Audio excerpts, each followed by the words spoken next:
On en vient à présent à cette découverte étonnante des chercheurs de l'Université de Genève.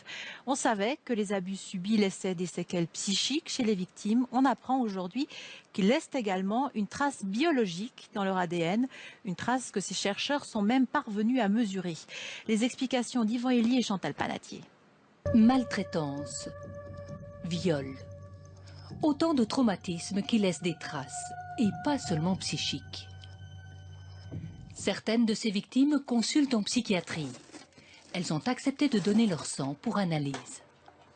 On est allé chercher s'il y avait en quelque sorte des cicatrices sur l'ADN des événements vécus par ces personnes, qui pouvaient être des abus, de la maltraitance ou des circonstances de vie assez difficiles plutôt dans l'enfance.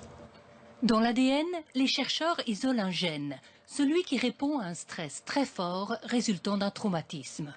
Un traumatisme que les patients décrivent en répondant à un questionnaire. Ce qui est incroyable, c'est qu'au niveau de l'ADN extrait du sang des patients, on a trouvé que proportionnellement à ce qu'ils avaient subi, on trouvait des modifications chimiques de leur ADN. Donc vraiment que cette cicatrice était mesurable. Le traumatisme s'inscrit donc dans notre génome.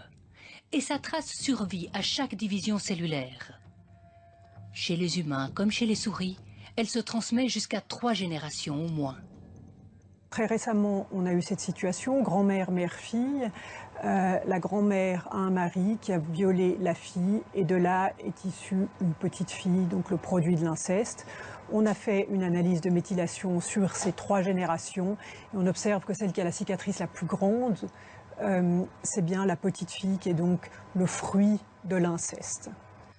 Le gène de la grand-mère, profondément choquée, est moins marqué que celui de la mère qui a subi le viol.